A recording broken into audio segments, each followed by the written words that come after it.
une institution, la Cour de justice de l'Union européenne, qui a son siège ici à Luxembourg. Une institution qui garantit que le droit de l'Union s'applique de la même façon à l'ensemble des citoyens européens. En charge de l'administration de la Cour, Alfredo Calot est le greffier de l'institution depuis 2010. Il nous explique aujourd'hui quel est son rôle. Merci Monsieur le greffier, merci d'être avec nous aujourd'hui. Alors, en quoi consiste le rôle du greffier? Quelle est sa fonction? Comment il est nommé? Et comment contribue-t-il au bon fonctionnement de la Cour? Pour commencer, un avis de vacances est publié au journal officiel de l'Union européenne et toute personne remplissant les conditions peut présenter sa candidature.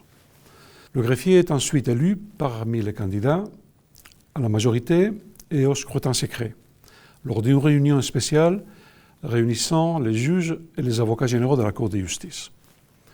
Son mandat est de 6 ans, renouvelable. Ce qui rend cette fonction particulièrement intéressante, c'est qu'elle se situe à la croisée de deux mondes, celui des responsabilités juridictionnelles d'une part et celui de la gestion institutionnelle d'autre part. Et en quoi consistent vos responsabilités juridictionnelles? Selon les règlements de procédure de la Cour, le greffier veille à la bonne réception, transmission et conservation de tous les actes de procédure. Même s'il ne participe pas aux délibérations des juges, il assiste à la réunion générale hebdomadaire des juges et avocats généraux, au cours de laquelle sont présentés les rapports préalables et sont prises les décisions sur la gestion des affaires.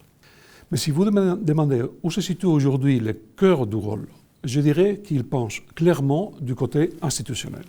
Et du point de vue historique, comment votre fonction, cette fonction a-t-elle évolué au fil du temps? Pour comprendre cette évolution, il faut faire un petit retour en arrière. Quand le premier greffier a été nommé en 1953, l'institution comptait 9 membres et leur cabinet, un greffe, quelques juristes linguistes et interprètes. Au total, un effectif à peine équivalent à celui d'une seule des nombreuses unités linguistiques que nous avons aujourd'hui. Et à l'époque, la Cour ne travaillait qu'en 4 langues, en allemand, en français, en italien et en néerlandais. C'était un contexte bien différent, plus simple à certains égards. À ce moment-là, le rôle du greffier était essentiellement centré sur les activités juridictionnelles. Mais au fil du temps, l'institution a connu une croissance rapide, à l'image de l'Union elle-même. Aujourd'hui, elle compte 92 membres et un personnel de plus de 2300 personnes. Et qui dit croissance dit nouveaux défis, ce qui suppose aussi de mettre en place des structures claires, une vision à long terme et une coordination efficace.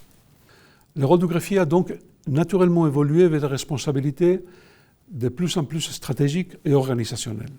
Si l'on regarde votre rôle aujourd'hui, où se situent vos responsabilités?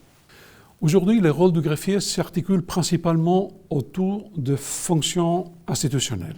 Il assume ainsi les responsabilités de secrétaire général de l'institution, ce qui inclut notamment la gestion du personnel, la planification et l'exécution du budget, ainsi que les relations interinstitutionnelles. Le greffier définit également les priorités stratégiques de l'institution. En fait, une grande partie de mon temps est aujourd'hui consacrée à anticiper ce qui nous attend et surtout à préparer au mieux l'institution pour y faire face. Merci pour ces explications sur le rôle du greffier et son évolution historique. Un grand merci à vous. Rendez-vous dans une prochaine émission de Open Court.